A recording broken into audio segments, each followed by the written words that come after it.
বিশ্বকাপে দেখেন এবার একটা বিশেষ ঘটনা ঘটতে যাচ্ছে। ছোট্ট ক্যারিবিয়ান দ্বীপ যার নাম কুরাকাও, তারা কি করেছে?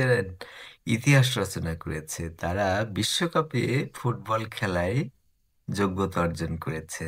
এই চিন্তা করতে পারেন, জ্যামাইকার সঙ্গে তারা 0-0 গোলে ড্র করে তারপরে বিশ্বকাপে তার সুযোগ পায়। এই কুরাকাও এর জনসংখ্যা কত জানেন? মাত্র 1.5 লক্ষ। আর এটা 2010 সালে নেদারল্যান্ডের আটলান্টিক ভেঙে এটা স্বাধীন দেশ হয়েছে। 10 বছর আগে তারা ফিফা র্যাঙ্কিংয়ে 150তম অবস্থানে ছিল, কিন্তু এখন তারা কিন্তু 82তম স্থান অধিকার করেছে। এই যে বাংলাদেশ দেখেন, তারা অনেক ভালো করছিল, মনে হচ্ছিল যে দল বাড়লেই বাংলাদেশ সুযোগ পাবে, কিন্তু দল বাড়লো, কত দল খেলছে, গতবারও 32টা খেলেছে, এবার 48টা খেলার কথা, কিন্তু দেখেন বাংলাদেশ নাই। আর এদিকে মাত্র 1.5 লক্ষ মানুষ, যারা আসলে নেদারল্যান্ডের অধীনে ছিল, সেই 1.5 লক্ষ মানুষের মধ্যে থেকে এই সুযোগটা পেয়েছে। তবে একটা বিস্ময়কর ব্যাপার হলো যে একটা সুবিধা তাদের আছে, সেটা হলো যে নেদারল্যান্ডের খেলোয়াড়রাই কিন্তু ওখানে খেলবে। কিভাবে? তাদের আসলে কিছু আত্মীয় স্বজন আছে সেই আইল্যান্ডে, সেই ক্যারিবিয়ান দ্বীপে।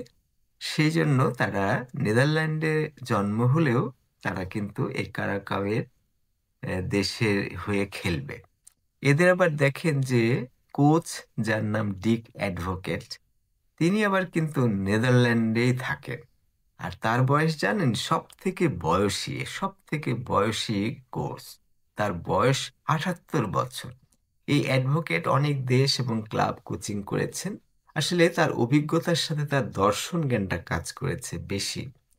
দেখেন ব্রাজিল, আর্জেন্টিনা এত ভালো করে, ম্যারাডোনা, পেলে, এদিকে আহ, কতগুলো না, তার মানে কি? তার মানে হলো যে কোচ, যে সে অনেক দার্শনিক, তার মধ্যে এমন একটা দর্শন জ্ঞান আছে যে যার কারণে এই ভালো খেলোয়াড়রা সেরা খেলোয়াড় হয়ে যায়। তো এই কারাকাওয়ের বেশিরভাগের খেলোয়াড় কিন্তু নেদারল্যান্ডের, আমি যে বললাম, তারা পারিবারিক সূত্রে আসলে এই দেশের হয়ে খেলছে। তাদের মধ্যে তাহিদ চং, জন্টি হ্যানসেন, জোশুয়া বেরেট, তারপরে আর্জেনি মাথা, এরা খেলবেন। মিডফিল্ডার জুনিনহো